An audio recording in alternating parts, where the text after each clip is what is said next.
Well, hello, hello. I am Caven Thomas, and I am reading. I'm doing some reading of the television show Breaking Bad. And what I'm doing with Breaking Bad is I'm turning the volume down and I'm just reading the different characters.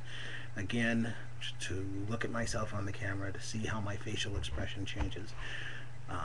To see what I'm doing too much of, because I'm constantly being told that I'm too over the top for television and films. That gets really old. So, if this is what I want to do with my career, I better keep working on it every day and be willing to take critiques, no matter what comes from them, so that I can toughen my skin.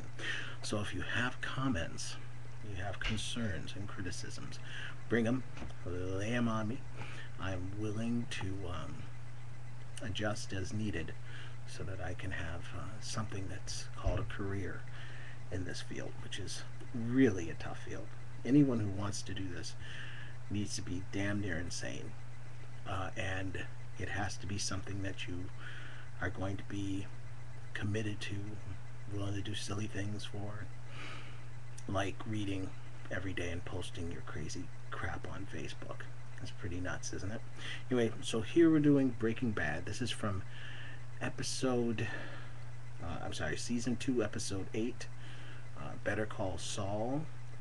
The car, uh, uh, what's his name? Oh gosh, Brandon, and I can't remember what his name is, who's one of, oh my goodness, Jesse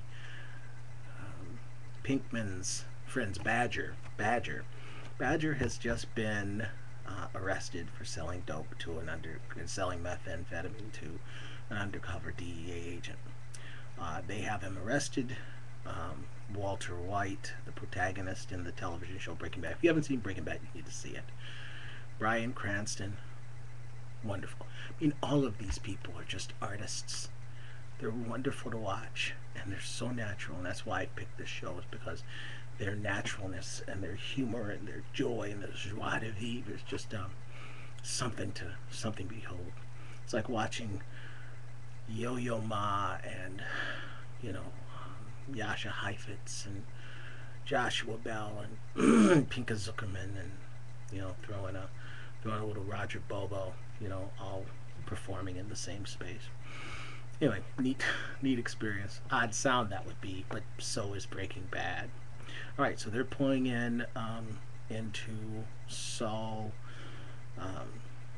office, which is in a strip mall, and the conversation starts with Jesse and Walter. So I'm just going to do these two voices in my own voice and see if I can have some fun with it. And if you have some comments, let me know. Here we go. Just pulled in.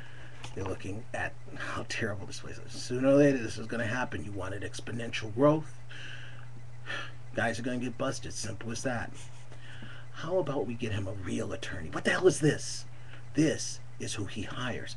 What? Are you kidding me? This is the guy you want. This is the guy I'd hire. Oh, this is the guy you'd hire. Look, remember Emilio? Okay, this dude got Emilio off twice. Both times they had him dead to rights, yo. And then poof. Dude's like Houdini. Seriously, when the going gets tough, you don't want a criminal lawyer. You want a criminal lawyer.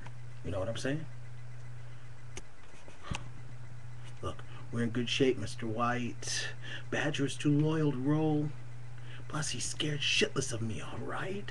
We pay for large, cost of business, take it out of his payroll, and it's only his first dealing rap. So, worst case scenario, they'll plead him out. He does 5 months picking up litter in an orange jumpsuit. So, who goes inside? I don't need them seeing my face. Well, I don't need them seeing my face. Why not? You're like his typical clientele. Dick. Fine. We flip for it, all right? Call it. Heads.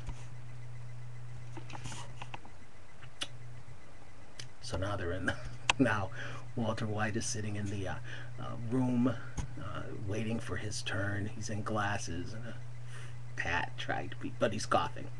Mr. Mayhew, Mr. Mayhew. He gets up, walks over to the thing, and he meets Saul for the first time. And Saul's looking down. He goes, "Oh, Mr. Mayhew, nice of you to come down, please." "Oh, look at you. Should I call the FBI and tell them I found D.B. Cooper?" Joking. But please, come on in.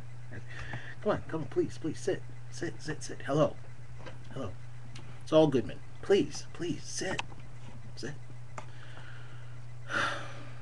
So, it's a shame we have to meet under these circumstances. I believe you have something for me. Oh, yes. Gives him a check for $4,000. Mayhew, is that Irish or English? Irish. Faith in me to go, a fellow potato eater. Hey, my real name is McGill. The Jew thing I just do for the homeboys. They want a pipe-hitting member of the tribe, so to speak. Yeah, I digress. So, good things are happening. Fact is, your nephew's going to get out in no time. That's wonderful. Yeah. Still, there's a few details to be ironed out, but now that the DA is involved, I think he's looking at time served, then probation. So, leave your number with Francesca, and we'll be in touch. Excuse me? DEA? Yeah, the Drug Enforcement Administration, the feds. Okay.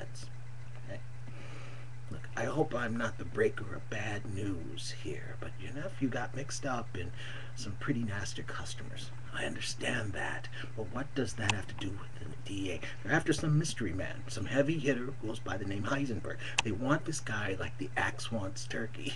It seems that young Brandon has information that could lead to his arrest. Jesus, cheer up, this is good news. I mean, Brandon fell headfirst in a doo-doo pile and came up smelling like Paco Rabanne. Wait, look, I think that we should review our options. Options? I'm going to tell you what your options are, okay? You got grand total of 2. Option A, Brandon takes the deal. Option B, Brandon goes up to the penitentiary and gets his rectum resized about yay big. Look, what about reprisals? I mean, if Brandon informs on this Heisenberg, I mean, what if, God forbid, what if they decide to, take revenge? What have you been telling him? This kid keeps spawning off about if I talk, they'll kill me, blah, blah, blah. Right now, he's the only thing holding up this deal. Good. No, that's not good. That's terrible. Trust me, sir. Your nephew will last 2 weeks in prison. You let him take his chances on the outside. Maybe I can work in some witness protection. No, look, these are vicious, desperate people. I've been told that one of them killed another man